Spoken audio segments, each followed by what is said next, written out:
যাওয়ার পরে লাশ সীমানায় শেষ সীমানায় যাবলে পৌঁছে গেলেন।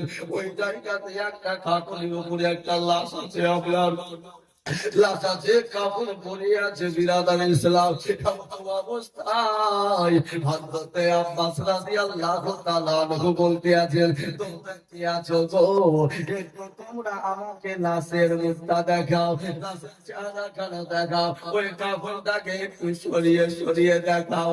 বলে আমরা দেখাতে পারবো না, তোমার প্রয়োজন যদি হয় তুমি নিজে মুখে তুমি নিজে চোখে দেখো খুলে। হযরতে আব্বাস রাদিয়াল্লাহু তাআলা আনহু গুলো খুলে আপনার দেখতে আছে, একটা করে কাপড় গুলো সরাচ্ছে বাবা, সরিয়ে সরিয়ে দেখছে। হযরতে আব্দুল্লাহর চেহারা সামনে বেঁধে চলে যেতে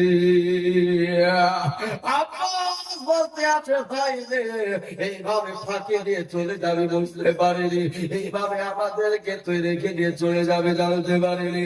ওই আমার ছোট ভাই, তোমাকে আমি নিয়ে যাওয়ার জন্য এসেছি, আপনাকে কথা দিয়ে এসেছি, আমি নাকি কথা দিয়ে এসেছি। ওই আব্দুল্লাহ ভাই